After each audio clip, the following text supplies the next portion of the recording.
Hello, good evening, everyone. Thank you for joining us. Welcome again to the FireSide chat series. My name is Fred Kojucheme, and I'll be your host for this evening. We are happy to be joined by a very special guest, and he goes by the name of Kofi Koranteng. Most of you have heard about him in Ghana and also in the United States. He's a long-time New York resident, and he's now based in Ghana. And as you know, he is running for president as an independent candidate in Ghana in the election 2020. Before we get started, please allow me to give a quick shout out to Pink for Africa Foundation. As you all know, today, or this month actually, is Breast Cancer Awareness Month. And Pink for Africa Foundation, which is a US-based breast cancer foundation, is celebrating 10 years. And as you can see, I'm wearing pink to show my solidarity with them and the work that they are doing in Ghana and all over Africa.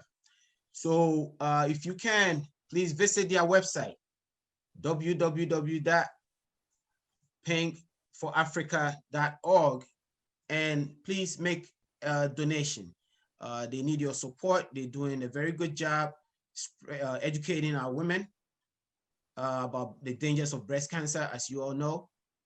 And I think they need all our support and encouragement. So please visit their website. Yesterday, they had a virtual concert with a well-known DJ in Virginia. He goes by the name of Mix Master Beto. He organized a virtual concert for them. They raised some good money, and they can continue to receive our blessings. So please visit their website. Kofi, I think you agree with me that, breast cancer is a very serious issue. And, I know you're a father and a husband and a son as well. So I believe you support that. What would you say?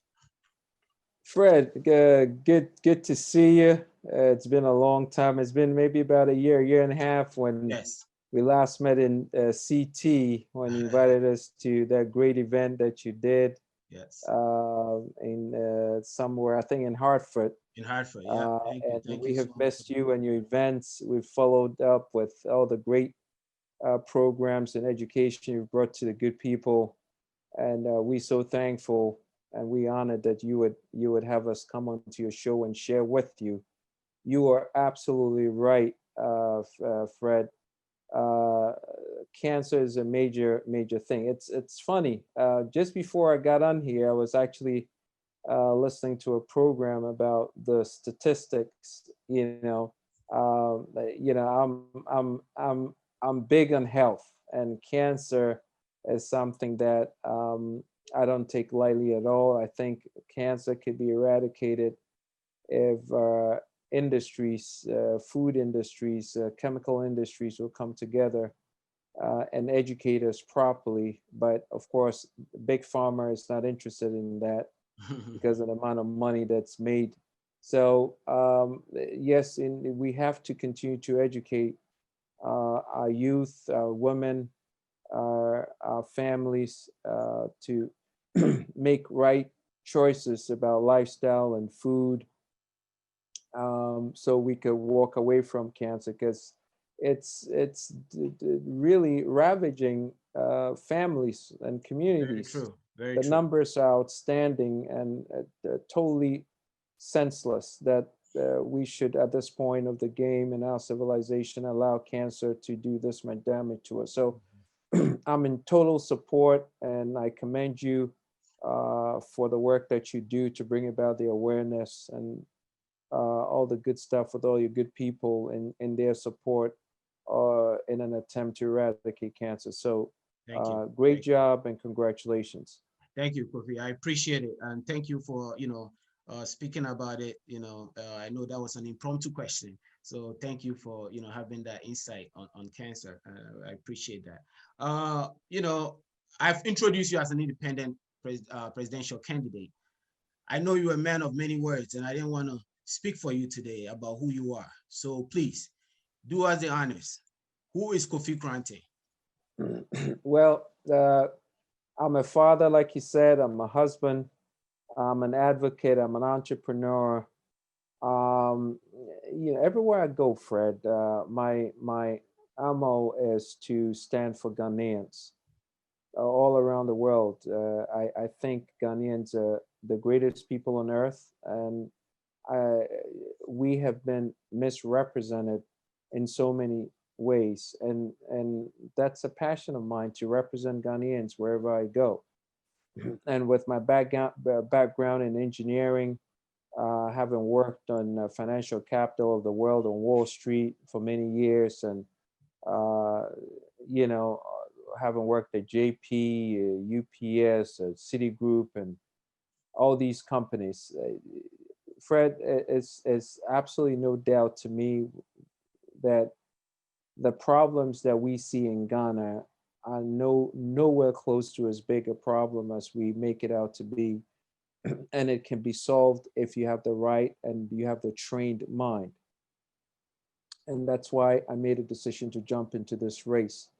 It's not a big deal. What's a bigger deal is the mind that looks at the problem. Okay. And I know for a fact that we have not addressed the problems in Ghana from the right perspective.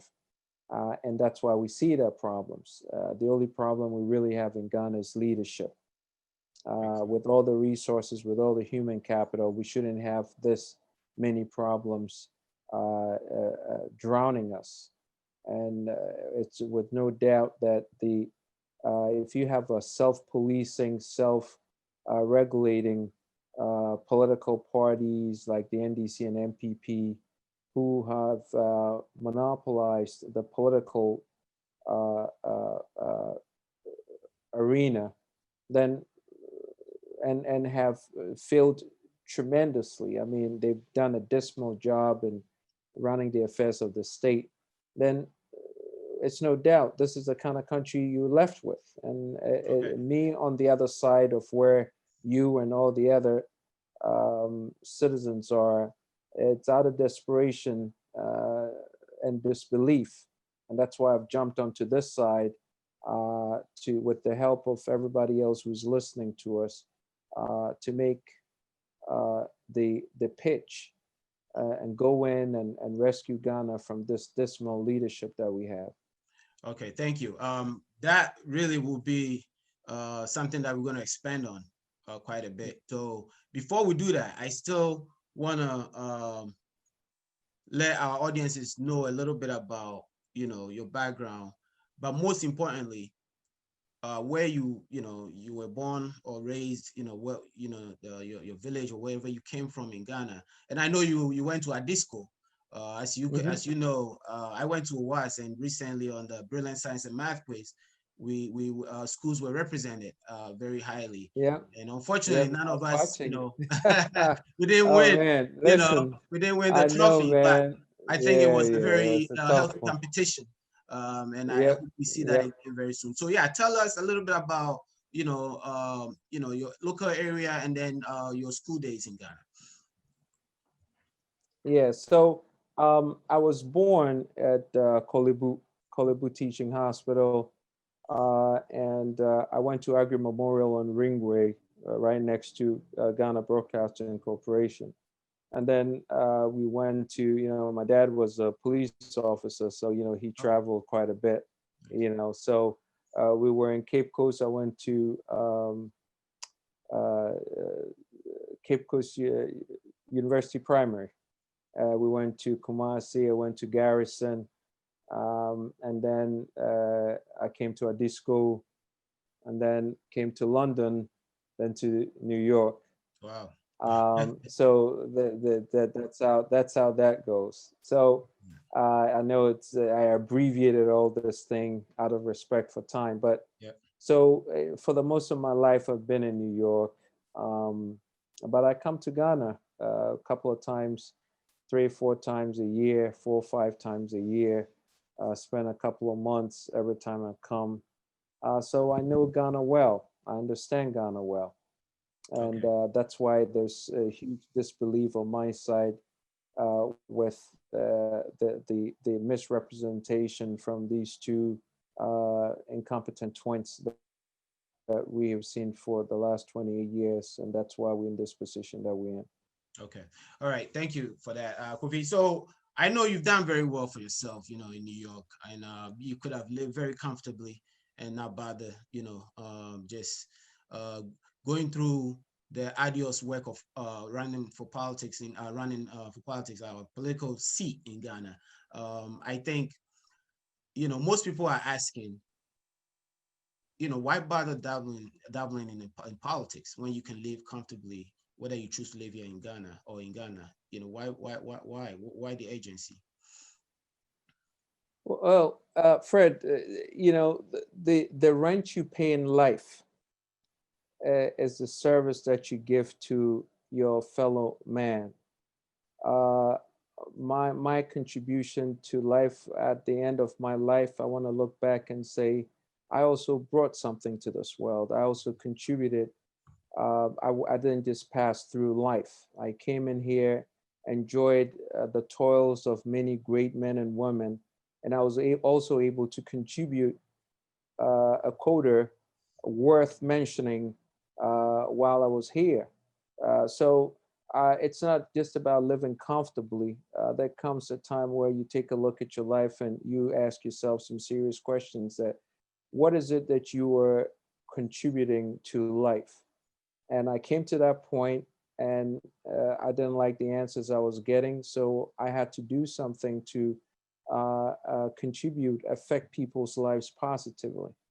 And it was a huge challenge because of the things I needed to consider and the things I needed to do, things I needed to strip myself off to get into the arena of politics in Ghana. I had a chance to do politics in the US, but that was not a passion of mine. I mean, my people were suffering, and I thought the best way to be able to give service was to come home and help. And that's why I am here. So, you know, it wasn't a tough decision for me. It wasn't. I just decided that I understand how to put things together. You don't need to be a politician. You just need to understand how to put things together. And that's what I've done all my life with systems and finance and understanding negotiation and understanding how the human mind works. And you put that together, you are built rigidly at a leadership level where you know with the problems that we face in Ghana, you will be able to take care of without a doubt. And that's why I jumped into this service. Okay. So That's that that's brings us that's here. great. Thank you. Yeah. We already getting a lot of questions on Facebook and other social media sites, so I'll be asking them momentarily. But before I do that, most people, you became famous for one thing. I believe about a year and a half or 2 years ago, when you attended an event in Ghana and there was an issue that you addressed very robustly, and I believe many people appreciated that feedback or that that you gave, because that was something that many have experienced, and no one had really taken the opportunity to respond as appropriately as you did. And some are saying, wondering whether that was the moment, that you realize there is something that really needs to be done here, and this is the time to get in. Just address that briefly, because we have a series of questions that I'm going to be going on real quick. Well, Fred, thanks. One of the moments, certainly, because we came prepared to meet decision makers in Ghana to be able to help us integrate into the system. And here we are, after 3,000 plus miles, we come with our money, with our minds, and nobody here to talk to. It was pretty disappointing. A lot of things, I'm anal for perfection. Things have got to be done right. Timely, I just want things to be done right, because of the background and the culture that I came out with. And it really gets on my nerves to see things not done right. And when we got to the event, they were not ready for us. They were just not ready. So I was ticked. I mean, to tell you the truth. And then the people who had to be there to answer our questions to help us really, uh, uh, uh, acclimate into the system were not nowhere to be found. And we found out that they were at a retreat at Pediasa Lodge. And not only was that insulting and disrespectful, it just showed how clueless these guys were. I mean, how do you invite people to come to your shores to sit do business and you at a retreat having fun? Like, really? That's that. I mean, so needless to say, that response, I just had enough, and I gave that. I don't know where that came from, but that was just typically me. When I get to a point, I just had to let off some steam, and I had to, and especially to come from a minister telling us we were whining because things did not work. Really, I mean, that he had to be fired, but he still has a bit job now. So yeah, it was out of disappointment that I responded, and there's still business as usual here in Ghana. Nothing has changed since. Matter of fact, it's gotten worse. You see, so everybody, it's this whole level where we have accepted a substandardness to be a new standard. Okay. All right. One, So you had to get it at a much lower level. so thank you. Just a Go follow ahead, up to Fred. that. Just a follow up to that.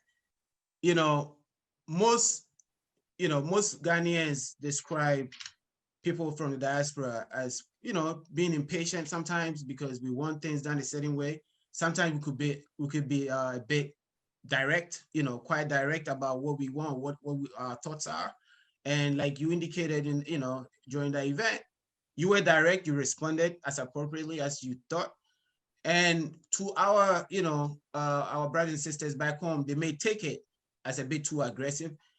Do you think Ghana is ready for, as Dr. Kofi Koranteng, someone you know very well? I had him on the show 2 weeks ago. He describes Ghanaians living abroad, GLAs, right? And Mhm. he gave us a good understanding of why he calls us GLAs instead of Ghanaians in the diaspora. Do you think Ghanaians are ready for a GLA to lead them, to be a president? Because they often see us as more of an outsider than someone who's been with them or who is with them. Absolutely. Fred, see, the truth of the matter is really nobody likes change till they see the value that change brings. So people will always, creatures of adaptation. So when we get used to something, we like to keep it because that just confines us to security, that, well, perceived security. You see, so of course people are going to resist to any type of change because it threatens their perceived security. Mhm. But once the change gradually begins and they start seeing benefits, then they start to admire it. There is a process that people go through when they start with a shock, and then they go through a period where it becomes an obstruction in their mind, and they accept it, and it becomes a discussion, and then it goes through a process of veneration. So, so you cannot be worried about the responses people have. What you need to be concerned with is question the ethics and morality of that which you're doing to see if it fits into a value system that ultimately benefits the person. You Okay. see, because when you're doing something good and you know it's good, you cannot worry about how people feel or interpret that to be till the people have really maxed out on the benefits of that thing for them to be in acceptance of the change. So with any change, whether it's in New York or Japan or Ghana, there was going to be some expected resistance. But if it's good, then eventually people acclimate to that and they're thankful. Excellent. Well, so tell me about your platform, political agenda, I should say. You call it Agenda 2020. That's Tell correct. me a little bit about Agenda 2020. Agenda 2020 is a new vision for Ghana. Uh, Fred, listen, we want a Ghana that's mixed up in with the education and healthcare system in the Scandinavian countries and Germany, with infrastructure beyond China and Dubai and Singapore, with lifestyle quality like Japan. That's what we want. That's a new vision for Ghana. We want a Ghana where everything is subway, cables of subway, tunnels of water, sewer systems.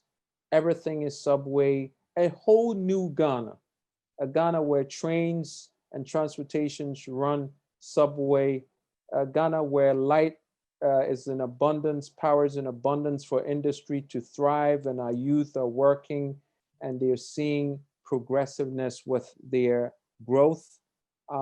We want a place where women are respected, women has a place in politics, and they can speak power and control their own destinies. We want a new Ghana where education is functional and it's relevant, Okay. not a curriculum that people matriculate and Fred, they can't. They're no benefit to the nation because everything they learn, they cannot apply. They have to get visas and go abroad to be able to apply their knowledge. So then, what good is all the money being spent on that education for? We are not thinkers, long-term thinkers. Our leaders have disappointed us, and we want to change that style of leadership and go into a new paradigm where we want the bigness. You see, 2050 is just around the corner. Ghana would be about 50 million people. The, as we are now, we're going to explode, not explode like in population explode, like literally explode, because we just don't have the systems to accommodate 50 million people. And the leadership we have now are not thinking about that. They're thinking about spending money, looting state coffers. That's what they're thinking about. We want a leadership. We're bringing in a leadership that's going to put together a national development plan for the next 20, 30, 50 years, where we're going to script everything into the Constitution and trench it so no clowns could come in and change anything. Ghana would be on a trajectory to catch up to the rest of the world in the next 20, 30 years, where everything we have, the 1.7 million housing deficit vanishes where we have a surplus. We have a surplus in pretty much everything. We don't want to be scraping natural resources. We want to use this, Fred, human resource, because natural resource is infinite.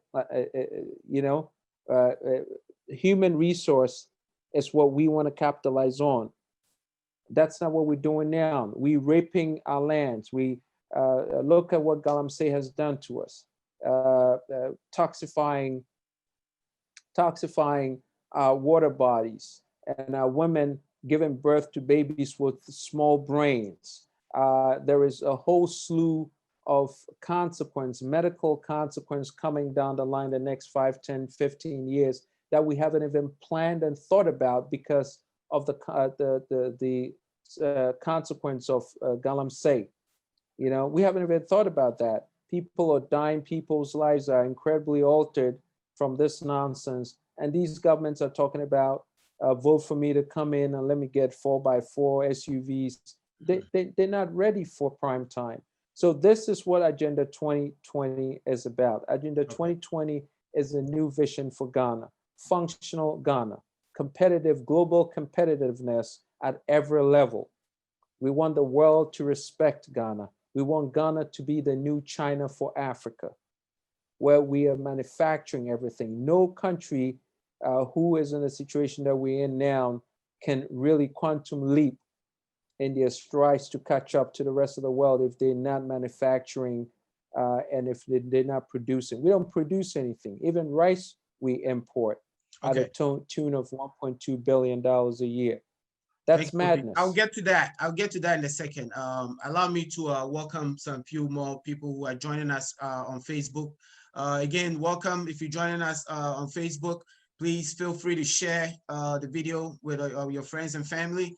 We're talking about something very important here, which is about Ghana, about elections 2020. And we have with us our very special guest, Mr. Kofi Koranteng. He's talking about his platform, Agenda 2020, his vision for Ghana. Please feel free to share the Facebook Live with your friends and family. Invite them to join us. Thank you very much. Kofi, we have a lot of questions, so I'm going to go in, kind of throw some few rapid questions to you. But you were recently selected by the coalition of independent candidates to represent them. How has that boosted your campaign? And how do you see things going with that kind of support? Well, it's boosted us a lot because, for the first time, Fred, in history of political history of Ghana, no candidates have come together to say, you know what, let me throw in a towel and put my support behind one candidate. It's never done. It's not never done in Ghana. Okay, everybody goes, stays in their track till they come to the finish line. This is the first time three other candidates have come together to say, you know what, we're gonna call it a day as far as our aspirations are, and we're gonna put our support behind Kofi Koranteng and have Kofi Koranteng go to the presidency.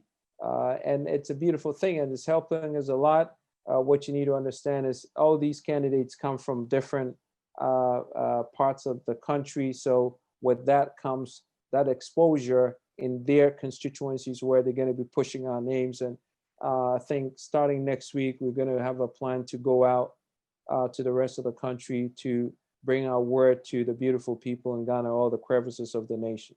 Okay. All right. Before I get into some of the issues, I'm already getting a lot of questions on the social media pages. So I'm going to throw off a couple of them for you to answer before we go into other stuff. As you know, there've been a series of armed robberies, the last, maybe couple of years, the last year. There's been all kinds of issues. There's been a lot of high profile killings.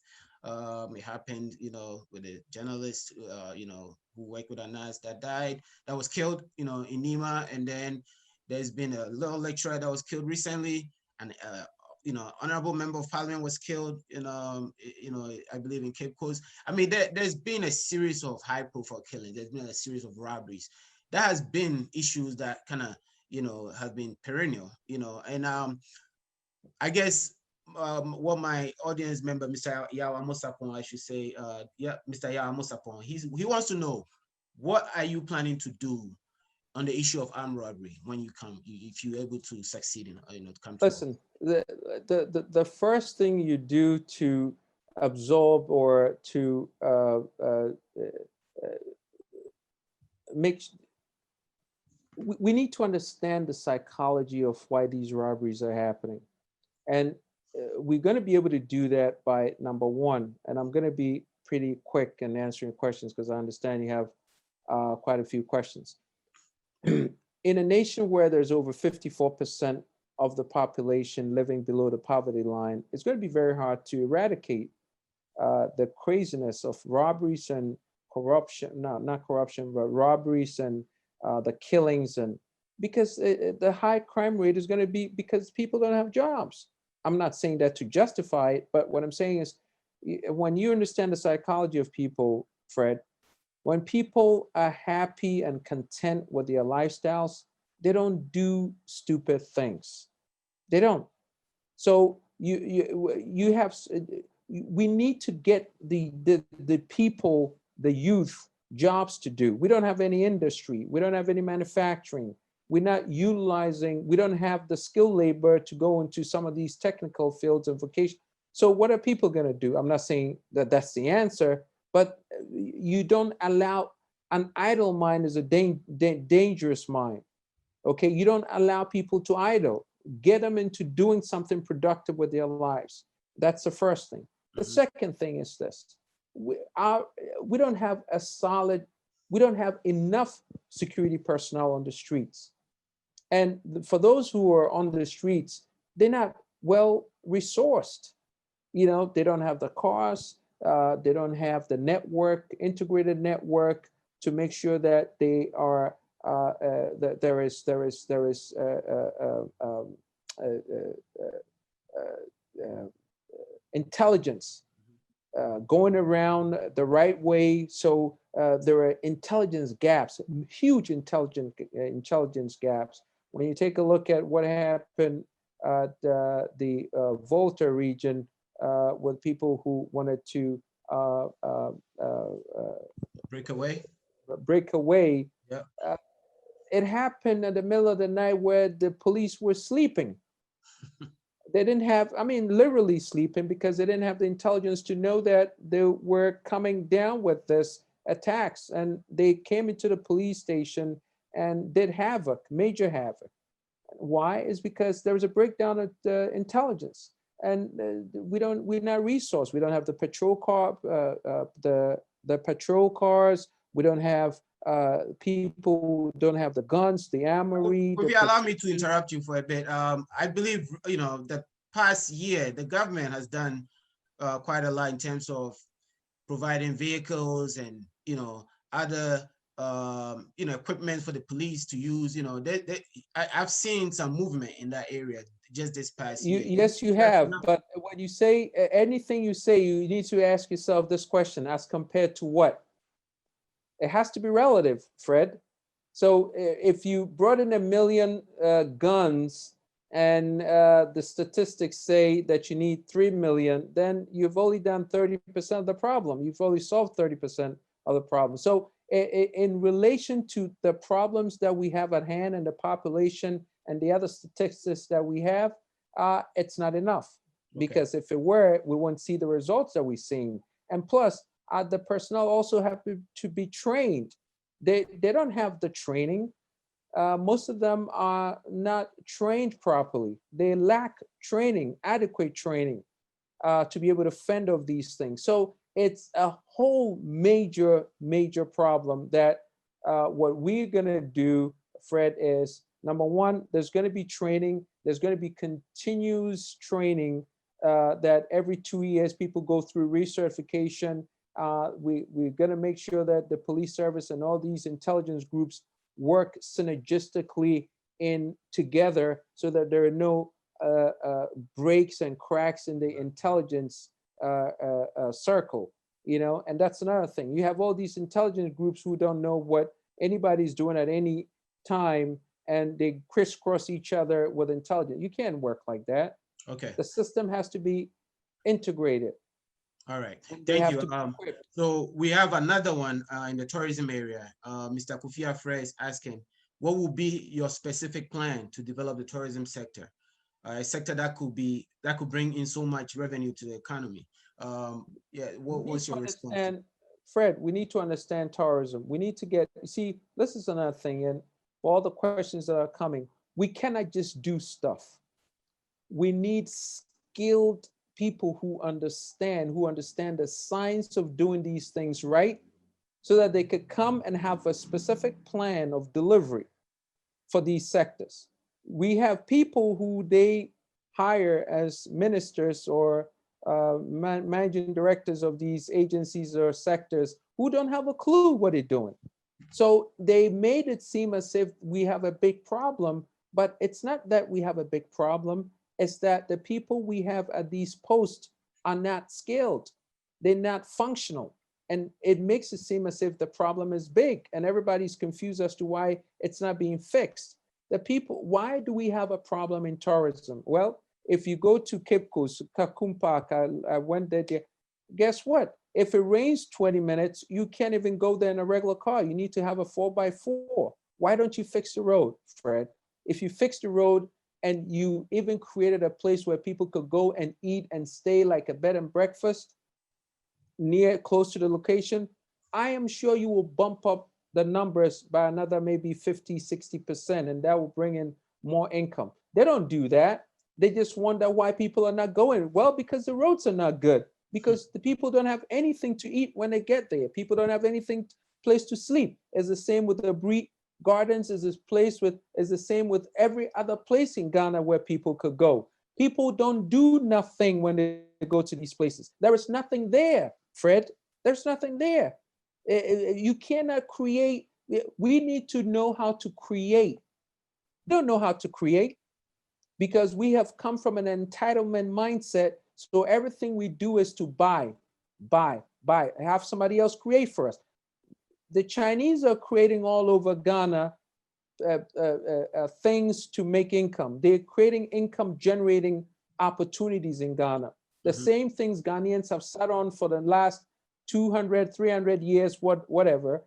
And we have not been able to monetize it. And people are coming in and they're monetizing it. Everybody looks at it and says, it's a problem of the Ghanaian people. No, it's not a problem of the Ghanaian people.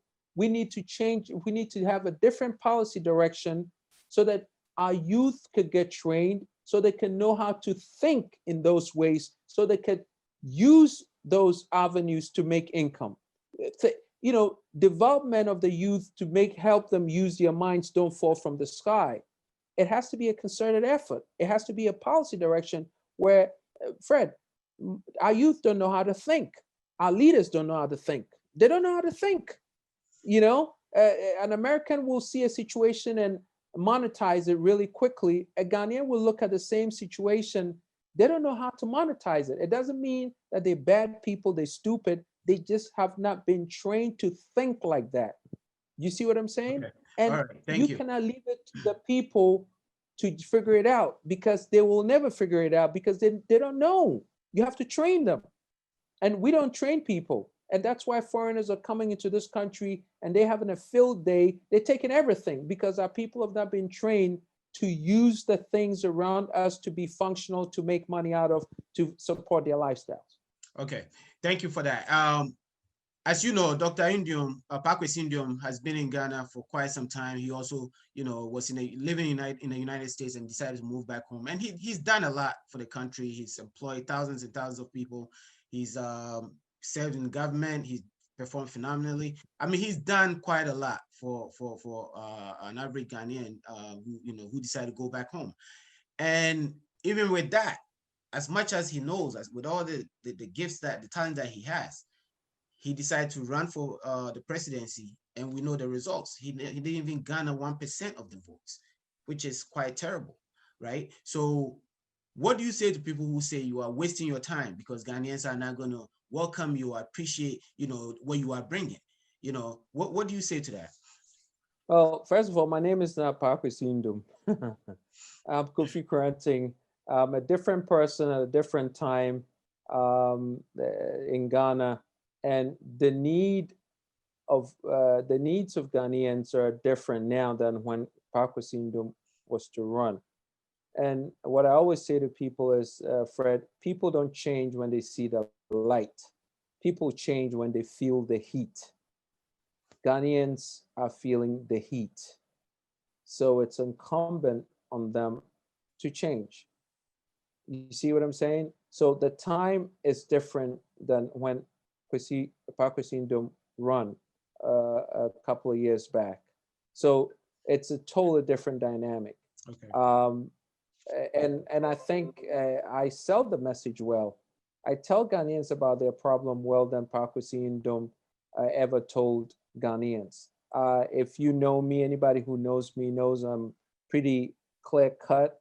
I don't mince words. I tell like it is, and some people like it, some people don't. That's just the reality of the situation. But at least I tell the truth. I don't sugarcoat. That's not Pakwesi style, and that's a difficult. It's a difficult style to adopt if it's not in your nature to be that. That's just the way that I see it. So, and that's why have um, people have taken my message well because they know they can relate to it, you know, and people have responded well to my message. I saw Pakwesi when he came on the scenes and how people responded to him. And I think it's a different time and people are responding to me differently. And that's why I know for a fact that we're going to make a much bigger impact than Pakwesi ever did. And if you understand the numbers now, they're about 15 million plus people between the ages of 18 to 55. who happen to fall in the category of the jurisdiction that I'm talking to who are ready for change. That was not the case when Parkusindum was here. So the dynamics are different. If you understand the science, you science-based, data-driven, human-centered, you know this is the moment. Okay. Ghanaians are ready for a change. Excellent. Excellent. You talk a lot about science-based, data-driven approach. Do you think the average Ghanaian is, grasping that and saying, okay, it makes sense to me. I think I need to vote for this guy. I mean, do you think the average Ghanaian with a high school education understands what you talk about when you talk about science-based, science-based, data-driven approach? Is there a way maybe that you can break things down, that when you visit a village, that the old man or old lady there can understand what you're talking about? Well, it's very simple.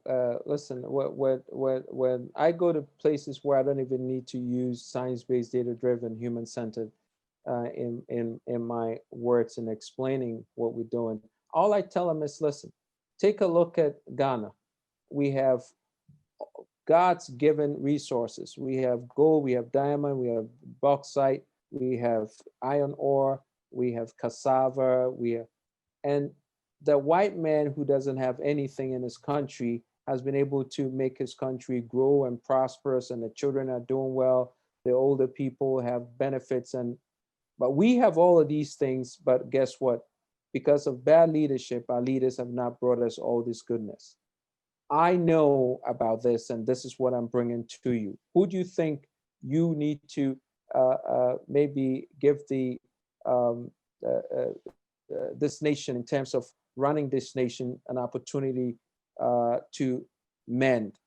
And they look at me and they said, "Yeah, you're making sense." Now, they don't need to understand science-based, data-driven, human-centered, but they understand that if the caretakers of this country have done a deplorable job, they have failed in the last 28 years, and they've brought us high unemployment, they've decrepit infrastructure, healthcare systems are not working, looting and stealing and killing and robberies going on, and prostitutes at every corner in Accra now and all these other towns. All this, there is a constant, continuous degradation of our moral code.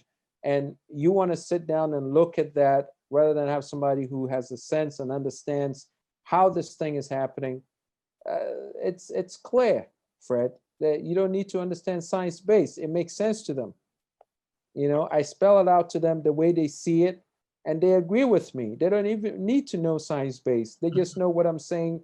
I'm just talking sense, and as much as I do that, yes, it is what it is. It's the truth.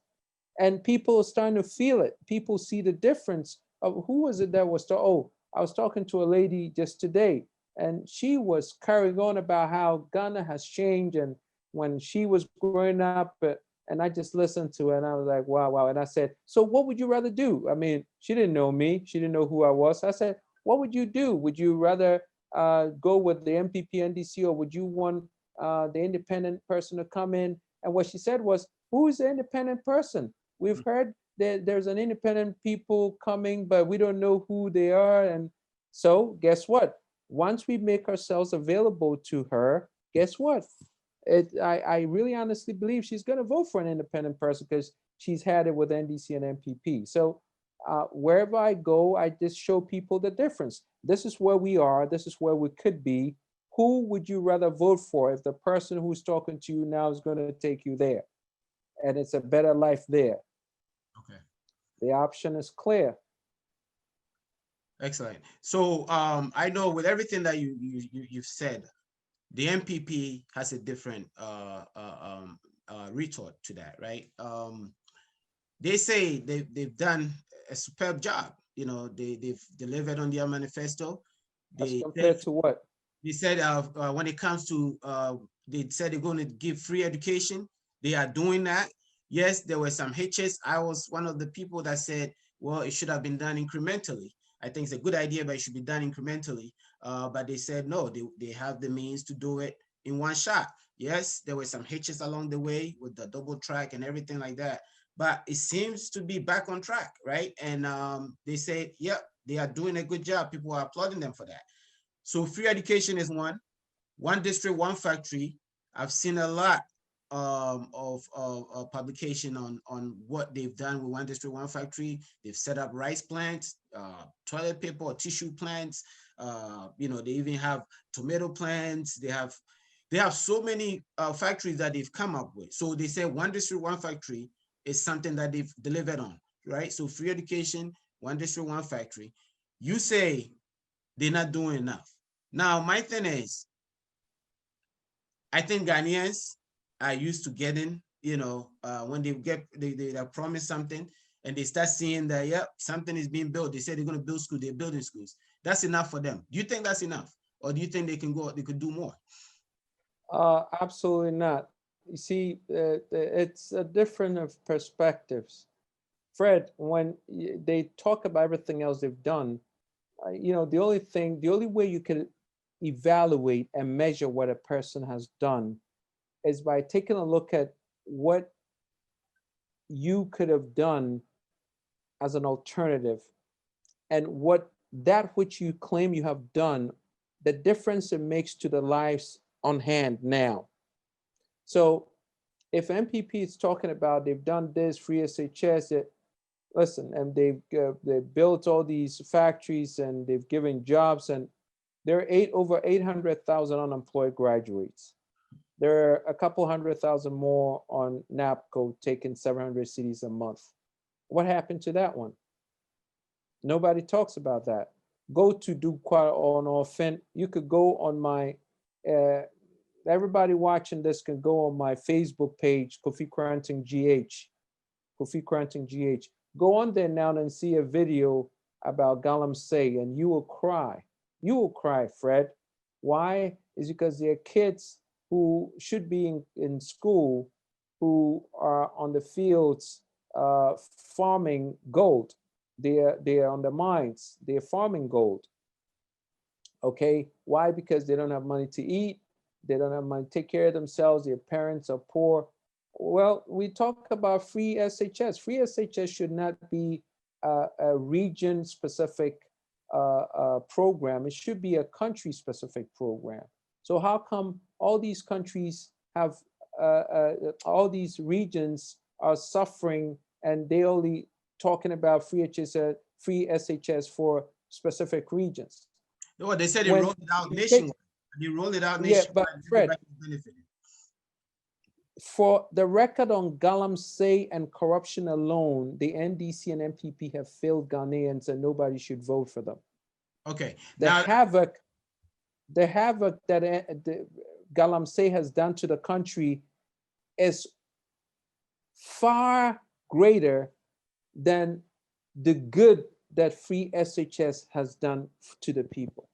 Do you understand what I'm you saying? were saying that even though the president promised that he was going to fight Galamsey, and we saw some He initial, doesn't have a clue.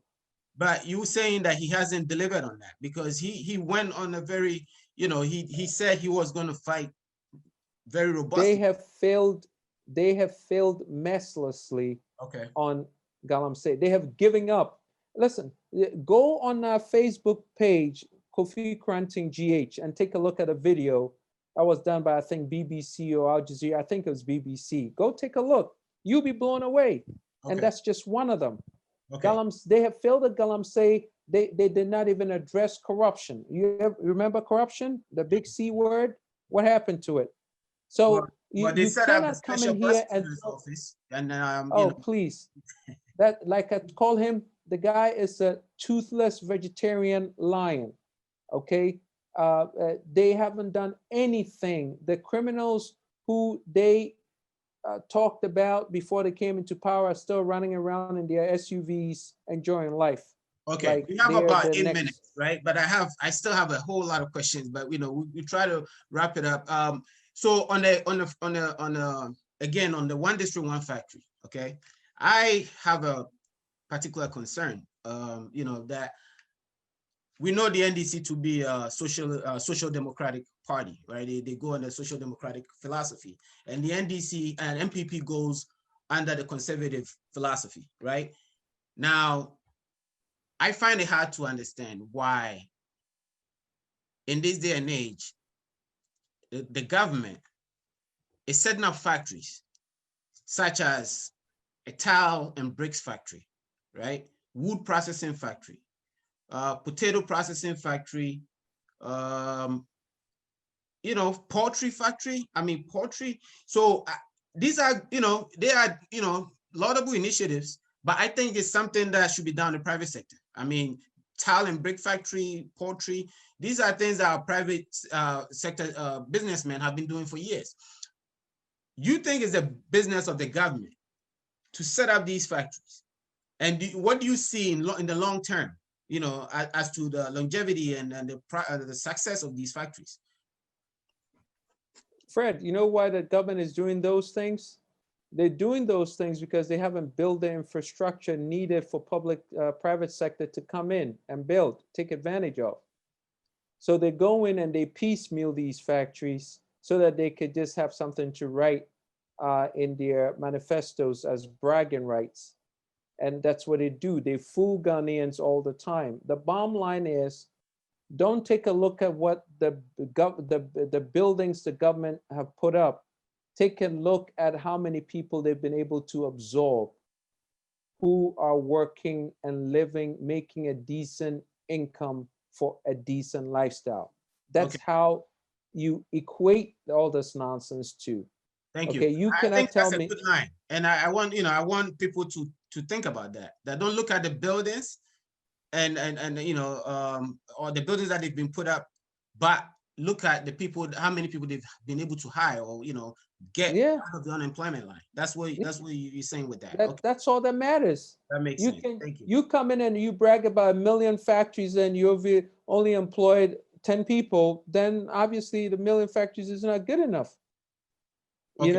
And that's what they're saying. They have all these things that they have done, but the people are still struggling. The people are still suffering. There's still high unemployment. The graduates don't have jobs to do, and they're borrowing money to pay graduates. Just doesn't make sense to me. This is not a long-term sustainable program, but Okay. yet they want a chance to come back and do the same thing. These are clueless people. They don't have a plan. They're clueless. I mean, thank you. That's something that we need to talk about more, on the national platform, because really, I just find it difficult to understand. The government is trying, but I find it difficult to understand why some of these, sort of minor miscellaneous industries, it should be left to the local Yeah. businessmen who are doing that. But Oh my for God. government to be able to run this, and with what we've seen over the years, another government comes in, they say, oh, I don't think this bricklaying factory is important, so I'm just going to abandon it. And then by 4 years from that time, you Mhm, go and the place is growing out mhm. of weeds And I'll give you one thing, Fred. Do you know how much how expensive money is in Ghana? Money is so expensive. Financing is non-existent. Okay, so for the indigenous Ghanaian to be able to go to the bank and borrow 1,000 CDs to start a job at 29%, how are they going to be able to make anything to pay 29%. 29% return? So that's why it's impossible for them to set up these jobs that you just enlisted. That's why only the government could do it. But if the government does it, they don't sustain it because they just do it just so they can have the bragging rights. They should create an environment where money is accessible at all the banks, where people could borrow money. They could have a credit system where people can be, if they don't have an integrated national ID and address system, then they cannot establish a credit system. People Okay. could borrow money at low interest rate to pay. Thank These are you. some of the things that are important, and nobody's thinking about that. Everybody says, oh, we built 20 factories, 20, there's nothing there. These are All empty right. shells, We okay? ran out of time, unfortunately, but I have one final question for you, even though we have several that we couldn't go through. What is your plan? This is from Augustina Osabute. She's saying that, what is your plan for the sanitation issue in Ghana? From the look of things, our Oh towns are not gosh. well planned and doesn't allow for good drainage. What is your plan for the sanitation issue? Please, under 1 minute. Yeah, I was at Jamestown today. I was just blown away. Okay. So we need new distribution lines of sanitation. We need to incinerate our sanitation into power so that we could get something. And then the ash, we can use the ash for sheetrock because that's what you use the ash for. Now, we don't have recycling system in Ghana. We need to establish a whole new recycling system because about 30–40% of the garbage can be recycled into some other things. Okay. Okay, and we could make those things into raw materials again for production of a whole different lines. We don't do all of that. We just lump all our garbage together and we bury it. All That's right, not the we are way to running go. out of time, Okay. unfortunately, but I want to give you the opportunity, to talk briefly about what you think the Ghanaians, living abroad can do to support you, or what they can do to contribute or strategize to help the country, briefly, and then you can close on that. Give us your website as well. Fred, yeah, our website is www.kofikoranteng.com, www.kofikoranteng.com. Please go on there and familiarize yourself with our policies and what we plan on doing, the new vision of Ghana. Familiarize yourself with what we're going to do. Listen, if you've listened to this interview, get with your friends and family members around the world, in Ghana especially, and press on them to vote for Kofi Koranteng come December 7th. This is the only way we're going to be able to save Ghana. Ghana is at a crossroads. Ghana is at a point of destruction. We are on a life support with NDC and MPP. Ghana is looking to fail because all they're thinking about is grabbing for their agendas. They're not thinking about Ghana and Ghanaians. So if we want to still have Ghana, come back to Ghana, the beautiful Ghana that Ghana has always been, then you need to take responsibility and let your friends and family members know that December 7th, they should vote for Kofi Koranteng and support us. Okay. Freedom is not free. This has been a tough endeavor. We need money. We need a diaspora to fight to get this job done. We need to fight for our freedom. And you need to contribute handsomely at our site. So thank you so much, Fred. I apologize that, as I said, you are a man of many words, and I knew we were going to have a lot to discuss, and we couldn't even get through about 75% of them. So thank you very much. And I think we're going to have another time with you to get into some other issues. And a lot of questions have been asked that we couldn't, get into. But again, I want to thank you for taking the time to, come on the show. I wish you all the best. I know you're a dynamic person. I know you're a man of ambition, and you mean what you say. So again, I wish you all the best, and I know you have something good for the country. So by all means, Fred, thank you so much for your time, and thanks your listeners for tuning in. Stay well, and we'll talk soon. I appreciate it. Thank you. Take care of yourself.